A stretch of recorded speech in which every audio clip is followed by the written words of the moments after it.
আসসালামু আলাইকুম রহমতুল্লাহ। সুপ্রিয় ইসলামিক সুফলি আমল ইউটিউব চ্যানেলের দর্শক শ্রোতা, আপনারা সবাই কেমন আছেন?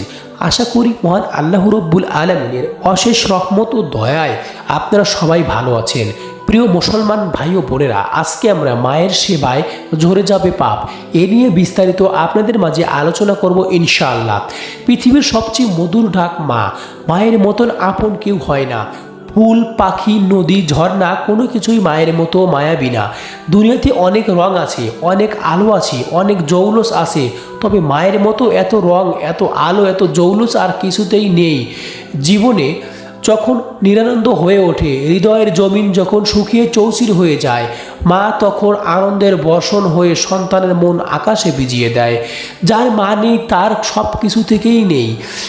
মায়ের সেবা অন্যতম ইবাদত। একজন সাহাবী এসে নবী করিম সাল্লাল্লাহু আলাইহি ওয়াসাল্লামকে জিজ্ঞাসা করলেন, ওগো দয়াল নবী, আমার ভালো ব্যবহার পাওয়ার সবচেয়ে বেশি অধিকার কে? নবীজি করিম সাল্লাল্লাহু আলাইহি ওয়াসাল্লাম বললেন, তোমার মায়ের। সাহাবী জিজ্ঞাসা করলেন, তারপর কার? নবীজি তখন বললেন, তোমার মায়ের। সাহাবী আবারও জিজ্ঞাসা করলেন, তারপর কে? এবারও নবীজি বললেন, তোমার মায়ের। চতুর্থবার সাহাবী জিজ্ঞাসা করলেন, তারপর কার? নবীজি বললেন, তোমার বাবার। তারপর তোমার কাছের মানুষজন। এখানে আল্লাহ তাআলা মায়ের ভালোবাসার কথা 4 বার বলা হয়েছে এবং চতুর্থবার এসে নবী করিম সাল্লাল্লাহু আলাইহি সাল্লাম বলেছেন, তোমার বাবার। এরপর তার আপনজন কাছের মানুষের কথা বলা হয়েছে। মা এমন এক সম্পদ, দুনিয়া ও আখিরাতে যার বিকল্প নেই। বন্ধু, হালাল বন্ধু পাওয়া যায়, অর্থ খোয়া গেলে অর্থ খোয়া নেওয়া যায়, সম্পদ নষ্ট হয়ে গেলে আবার তৈরি করা যায়, কিন্তু মা একবার চলে গেলে আর পাওয়া যায় না। যতদিন মা বেঁচে থাক ততদিন মায়ের উপর মায়ের দোয়া থাকে, যতদিন মা বেঁচে থাকে ততদিন মাথার উপর মায়ের দোয়া থাকে।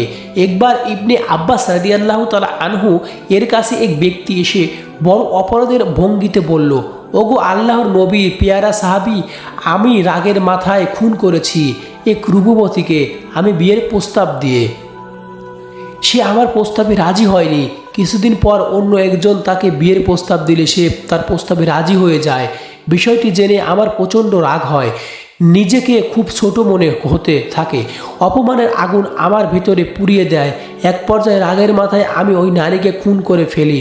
এখন আপনি বলুন, আমার জন্য তাওবার দরজা খোলা আছে কি? ইবনে আব্বাস রাদিয়াল্লাহু তাআলা আনহু জিজ্ঞাসা করলেন, হে যুবক, তোমার মমতাময়ী মা বেঁচে আছেন? জবাবে বলল, আমি হতভাগার মাও বেঁচে নেই। ইবনে আব্বাস কিছুক্ষণ চুপ থাকার পর বললেন, তুমি খালেজ দিলে আল্লাহর কাছে তওবা করো এবং নেক আমলের পরিমাণ বাড়িয়ে দিয়ে আল্লাহর সন্তুষ্টির অর্জনের চেষ্টা করো। যুবকটি চলে গেল। বর্ণনাকারী আতা ইবনে ইয়াসির রাদিয়াল্লাহু তাআলা আনহু ইবনে আব্বাস রাদিয়াল্লাহু তাআলা আনহুকে জিজ্ঞাসা করলেন, আপনি মায়ের ব্যাপারে প্রশ্ন কেন করলেন? জবাবে ইবনে আব্বাস রাদিয়াল্লাহু তাআলা আনহু বলেন, আল্লাহর সন্তুষ্টি অর্জনের জন্য মায়ের সেবার চেয়ে শ্রেষ্ঠ কোনো আমলের কথা আমার জানা নেই। তার মা বেঁচে থাকলে সে যদি মায়ের সেবা করত, সহজেই আল্লাহ তাআলা তার দোয়া কবুল করে নিতেন। সুবহানাল্লাহ। মায়ের সেবার পুরস্কার সম্পর্কে আরও একটি চমৎকার হাদিস আছে। হাদিসটি বর্ণনা করেছেন আম্মাজান আয়েশা সিদ্দিকা রাদিয়াল্লাহু তাআলা আনহা।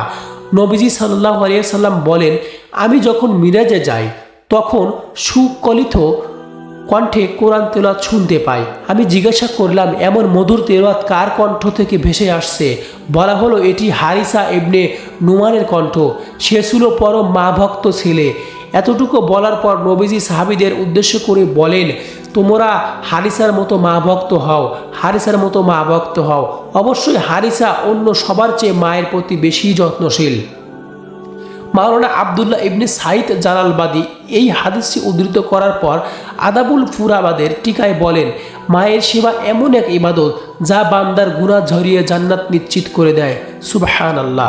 আল্লাহ তাআলা আমাদের দৈনন্দিন জীবনে বেহেশত এবং জাহান্নাম থেকে বাঁচার জন্য মায়ের পরিপূর্ণ সেবা দানে আল্লাহ আমাদের বর্ধিত করুক। আমরা সকলেই বলি আমিন। আসসালামু আলাইকুম ওয়া রাহমাতুল্লাহ।